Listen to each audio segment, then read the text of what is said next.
ఇప్పుడున్న స్పీడ్ యుగంలో దేవుళ్ళు, దయ్యాలు, శాపాలు నమ్ముతారా అని ఎవరైనా అడిగితే వాళ్ళకు ఒక్కసారి కాంతార టీంను చూపించండి. ఖచ్చితంగా నమ్ముతాము అని చెప్తుంటారు. ఎందుకంటే గత కొన్ని నెలలుగా కాంతార టీంను వరుస విషాదాలు వెంటాడుతూనే ఉన్నాయి.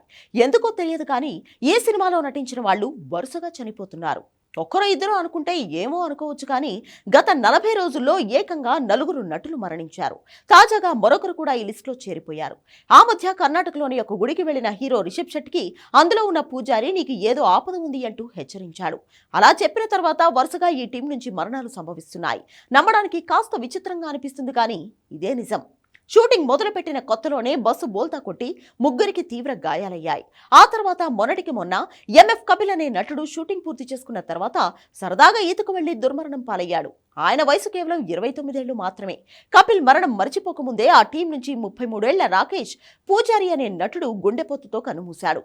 కన్నడ నాట ఇప్పుడిప్పుడే కమెడియన్ గా మంచి గుర్తింపు సంపాదించుకుంటున్న రాకేష్ పూజారి హార్ట్అటాక్ తో హఠాన్ మరణం చెందాడు. రాకేష్ పూజారి మరణం ఇంకా మర్చిపోకముందే ఆ చిత్ర నటుల్లో ఒకరు కేరళ త్రిశూర్ కు చెందిన మిమిక్రీ కళాకారుడు వికే విజు గుండెపోటుతో కన్నుమూశాడు.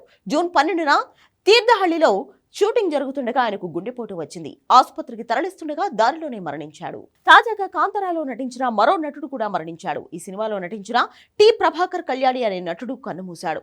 ఈయన కూడా గుండెపోటుతోనే మరణించాడు. కర్ణాటక ఉడిపి జిల్లాలోని హిరియాడ్కాలోని తన నివాసంలో టి ప్రభాకర్ కళ్యాణి గుండెపోటుతో మృతి చెందాడు. కాంతార సినిమాలో మహాదేవ పాత్రలో ఆయన నటించారు.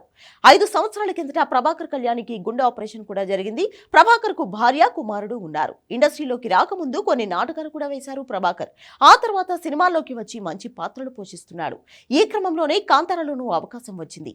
ఈయన మృతితో కన్నడ ఇండస్ట్రీలో విషాద ఛాయలు అలుముకున్నాయి. కాంతార 2 టీంను ఇలా వరుస విషాదాలు వెంబడిస్తుండటంతో అందులో నటిస్తున్న వాళ్ళు వణికిపోతున్నారు. అక్టోబర్ 2న విడుదల కానుంది ఈ చిత్రం.